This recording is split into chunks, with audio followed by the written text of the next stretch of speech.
ታሪኩ የሚጀምረው በዝምታ ነው። ዓለም ተኝታለች። ነገር ግን የሰማይና የምድር ዕጣ ፈንታ የሚወሰንባት ያች ሌሊት ደርሳለች። ይህ የታሪክ መጽሐፍ ብቻ አይደለም። ይህ የሰው ልጅ የድህነት ታሪክ ነው። ፍቅር ራሱን ዝቅ አድርጎ ወደ ምድር የወረደበት፣ ሞትም ሕይወትን ሊገጥም የተዘጋጀበት ታላቅ ሰዓት። በጌቴሴማኒ አትክልት ስፍራ በወይራ ዛፎች ጥላ ስር የዓለም ኃጢአት ክብደት በኢየሱስ ትከሻ ላይ አረፈ። እያንዳንዱ ሰከንድ እንደ 1000 ዓመት ይከብዳል። ላቡ እንደ ደም ጠብታ ወደ ምድር ሲፈስ የሚጠብቀው የመስቀል ጽዋ ምን ያህል መራራ እንደሆነ ያሳያል። አባት ሆይ ቢቻልስ ይህችን ጽዋ ከኔ ትለፍ የሚለውን ጸሎት የሰውነቱን ድካም ሳይሆን የሚሸከመውን የኃጢአት መርገም ያሳያል። ነገር ግን በዚያው ትንፋሽ የእኔ ፈቃድ ሳይሆን ያንተ ይሁን በማለት የሰው ልጅ ነፃ ለማውጣት ራሱን አሳልፎ ሰጠ። ዝምታው በወታደሮቹ ኮቴና በችቦ ብርሃን ተሰበረ። ይሁዳ ከ12ቱ አንዱ የፍቅር ምልክት በሆነው መሳም ክህደቱን አተመ።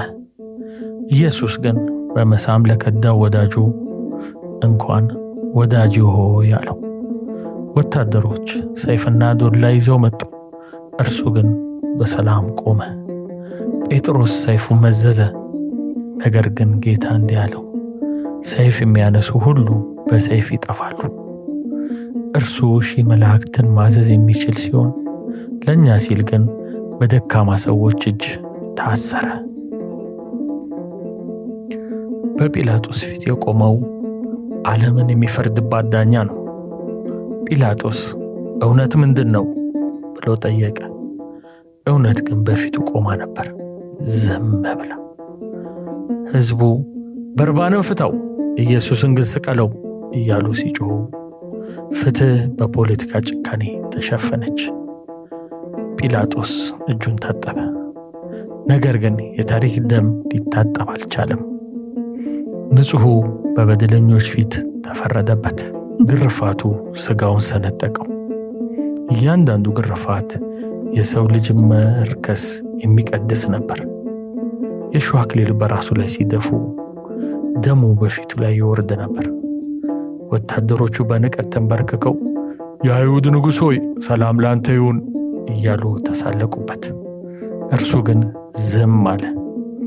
ያ የእሾህ አክሊል የእኛን ሐሳብና ኃጢአት የሚወክል የመርገም አክሊል ነበር።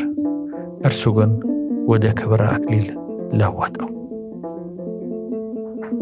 ከባድ እንጨት የዛለ ሰውነት በኢየሩሳሌም ጎዳናዎች ላይ መስቀሉን ተሸክሞ ሲጓዝ በክብደቱ ብዛት ወደቀ።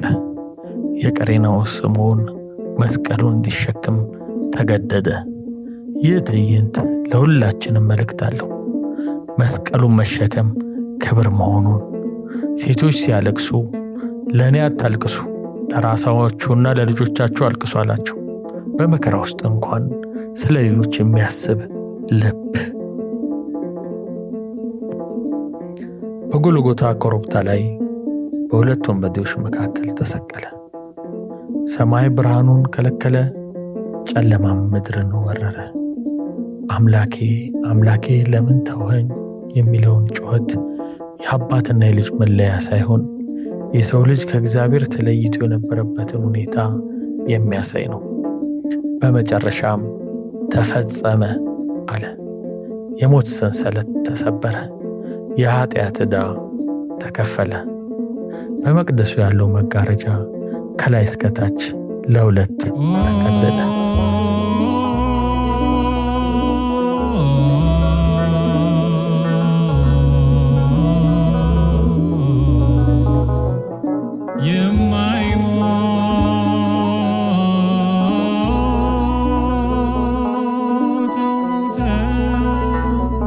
ታሪኩ በመቃብር አላበቃም። ሦስተኛው ቀን ሲመጣ ጎህ ሲቀድ ሞት ድል ተነሳ። መቃብሩ ባዶ ሆነ። ድንጋዩ ተንከባለለ።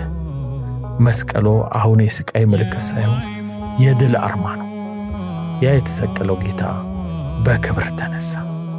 ይህ ታሪክ የእርሱ ብቻ አይደለም፣ የእኛም ጭምር ነው። በሞቱ ሕይወትን አገኘን፣ በቁስሉም እኛ ተፈወስን። እርሱ ሕያው ነው። አሜን።